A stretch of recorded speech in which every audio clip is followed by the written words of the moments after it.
बातें करेंगे, फिर उसके बाद दिया जलाएंगे और फिर उसके बाद आप लोग जो है फूल चढ़ा सकते हैं महल में महल की बात करने के बाद।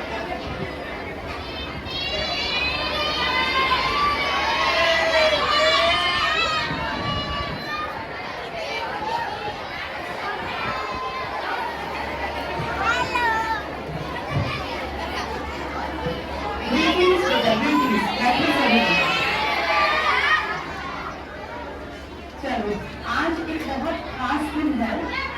आज दो लोगों की पिक्चर तुम्हें सामने दिखाई दे रही है। शांति से सुनो, बैठो बेटा बैठो।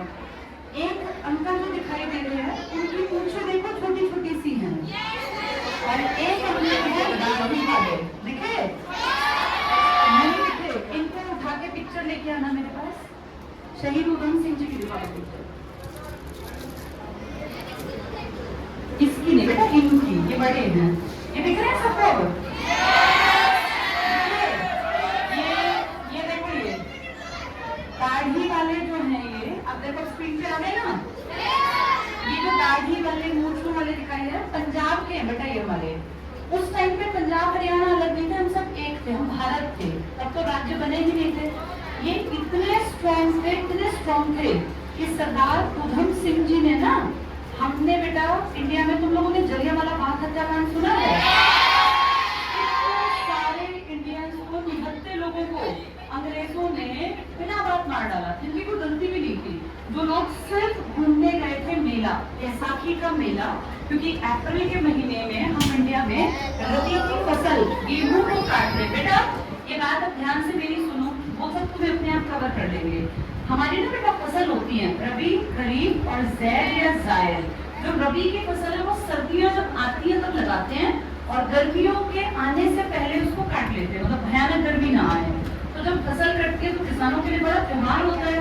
तो बैसाखी का एक मेला भरता था बहुत बड़ा अपने अमृतसर के, ये जो है ना गोल्डन टेम्पल, इससे थोड़ा सा आगे की तरफ एक पड़ता है अपना, जिसको जलियांवाला बाग कहते हैं। तो जली नाम के एक आदमी का था बेटा ये। और उस टाइम पर फिर यहाँ पे लोग आए हुए थे, वो बेचारे घूमने आए थे, उन्हें पता ही नहीं था कि यहाँ कोई इस तरह से गोलियां चलेंगी। गर्मी का मौसम था, वो जाके बाग में आराम से बैठ गए। किसी की मम्मी पापा भाई बहन बच्चे, किसी की वाइफ, अब सब लोग आराम से बैठे कि भाई हम तो गर्मी में ना पेड़ के नीचे थोड़ी देर रुकेंगे, शाम को फिर मेला देख के अपने घर चले जाएंगे। लेकिन उन्हें क्या पता था कि कुछ घटिया लोग भारत में इतने घटिया भी हैं कि जो बिना बात के दूसरों को, एक आधे को नहीं, सैकड़ों की संख्या में लोगों को मार डाल सकते हैं। और आप सबने नाम सुना होगा जनरल डायर का, पता है जनरल डायर? उसने बिना कोई आया वो अपनी फौज को लेके, और जो एक मेन गेट था उस पे सारी फौज को उसने तैनात कर दिया। जो छोटे गेट थे उन सब पे ताले थे। और जैसे उसने पता क्या किया, एक बोकू लेके जिससे की आवाज तेज निकलती है, और ये कहा कि 3 मिनट है, जिसको जहां जाना है भाग जाओ, 3 मिनट बाद हम फायरिंग करवाएंगे। क्या 3 मिनट में कहीं इतने बड़े मैदान से लोग भाग सकते हैं क्या? और सोचो वो अकेले नहीं है बेटा, अब तुम यहाँ बैठे हो अकेले, अगर तुम्हारे साथ मम्मी पापा दादा दादी छोटे भाई बहन बच्चे, अरे 6 हफ्ते का बच्चा मरा था बेटा। 6 हफ्ते का मतलब होता है 1.5 महीने का बच्चा। इतने सारे लोगों को लेके एकदम से भागना पॉसिबल थोड़ी ना है। तो वहां पे लोग कुछ सोच पाते, कुछ कर पाते, कुछ बोल पाते, उतने में तो गोलियां चलनी स्टार्ट हो गई। अब ऐसे में भगदड़ मच गई। तो आप सबने सुना होगा वहाँ एक कुआं है जिसमें लोग जान बचाने के लिए कूदने लगे, और वो एक ही देखा देखी कूदते कूदते इतने लोग उसमें कूदे कि वो कुआं ऊपर तक भर गया लाशों से। और कितने लोग दीवारों पे चढ़ने लगे कि हम दीवार कूद के भाग जाए। तो मौत से तो सबको डर लगता है ना। आज भी वहाँ की दीवारों में छेद बने हुए हैं गोलियों के उस जमाने के। ये सब देखते हुए बहुत सारे लोग बेटा जख्मी हो गए। जैसे किसी के पैर में अगर मान लो चोट लग गई, गोली लग गई, तो जरूरी नहीं है कि वो मरेगा, पेट में लगी सिर में लगी तो मर जाएगा। अब जिसके पैर में गोली लगी तो वो बेहोश होकर पड़ा हुआ है, कोई उसको संभाल ले तो वो बच सकता है। लेकिन ये जनरल डायर इतना घटिया आदमी था कि इसने बेटा उस एरिया में शाम को इसने 10-15 मिनट जब गोलियां चलवाई, जो मर गए, जो बच गए उनको बचाया जाना चाहिए था ना, इसने वहाँ कर्फ्यू लगवा दिया। इसने कहा कोई भी आदमी बाहर का इस बाग के अंदर, इस शहर के आसपास आया तो उसको तुरंत शूट कर दो, यानी उनको भी मरवा दो। तो जब ये खबरें गांव में पहुंची कि अरे भैया गोली चल गई, तो सबने कहा हमारे पापा गए हुए थे, हमारी मम्मी गई हुई थी, हमारा परिवार गया था। लोग भागे कि देखे कहीं हमारे घर वाले तो नहीं मर गए, क्या पता जिंदा हो। उनको बचाने के लिए जब वो गए ना, तो उनको शहर के बाहर रोक दिया और कहा कि खबरदार जो तुम अंदर गए, यहाँ कर्फ्यू लगा हुआ है, तुम्हें भी मार देंगे। तो सोचो कितने लोग रात में तड़प के मर गए। एक आदमी उनमें से ये आदमी था जो मरा नहीं था, जो ये दाढ़ी वाले अंकल है जिनका नाम मैंने क्या बताया, सरदार उधम सिंह। इतना गुस्से में आए कि मैं कैसे इन लोगों की मौत का बदला इन घटिया लोगों से लूं, मैं कैसे इनको मारूं। पर एक अकेला बेटा क्या करता, इसने प्लानिंग की, इसने ग्रुप्स बनाए, फिर बेटा एक क्रांतिकारी बने, बड़े क्रांतिकारी। और भगत सिंह जैसे लड़के जो थे ना, बाद में इनका उनसे भी कांटेक्ट था। फिर उधम सिंह जी जो हैं ये लंदन गए और वहां ना ये सोचते थे कि मैं मारूंगा उस आदमी को जिसने पंजाब के इलाके में ये सब गड़बड़ करवाई।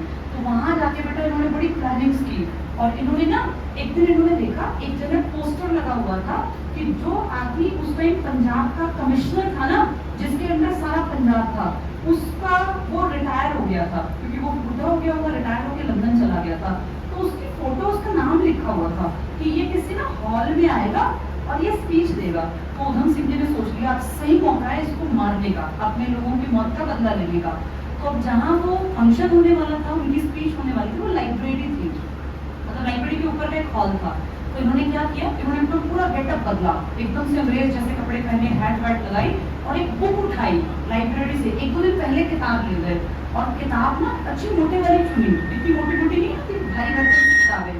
और किताब को ले जाके एक अपनी गन इन्होंने, ये पिस्टल जो छोटी हाथ में रिवॉल्वर होती है ना, वो कहीं से मैनेज की और उसको अपनी किताब के पन्ने पे रखा और बिल्कुल उसी के साइज में किताब के पन्नों को काट दिया, इतना मोटा, जितनी वो पिस्टल थी ना उतने मोटे बीच के पन्ने गायब कर दिए, उसमें पिस्टल को ऐसे डाल दिया। अब वो किताब का एक पार्ट बन गई और उस किताब को उठा के अपने बढ़िया कपड़े वपड़े पहन के, ऐसे जैसे पढ़ाकू आदमी होते हैं, चश्मा और टोपी वोपी लगा के पहुंच गए। और वहां जाके जब चेकिंग हुई हॉल में घुसने से पहले, तो किताब पे कोई क्या शक करेगा, किताब के अंदर पिस्टल तो कभी किसी ने सोचा भी नहीं होगा। और आराम से जैसे उनकी चेकिंग की तो किताब उन्होंने साइड में ऐसे कर ली, तो चेकिंग करके अंदर चले गए।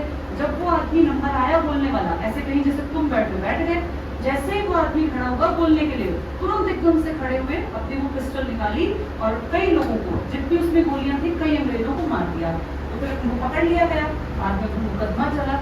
तो उनसे कहा गया, उनके दोस्तों ने कहा यार तू एक काम कर, हम ये प्रूफ कर देंगे कि तू पागल है, तू मेंटली रिटार्डेड है और तुझे अकल नहीं है, तो ये अंग्रेज तुझे माफ कर देंगे, छोड़ देंगे। तो पता है इसने क्या कहा, मैं क्यों कहूँगा कि मैं पागल हूँ, मैं बिल्कुल ठीक हूँ, मैंने जानबूझ के मारे हैं क्योंकि इन्होंने 1919-20 में मेरे देश के साथ गलत व्यवहार किया था।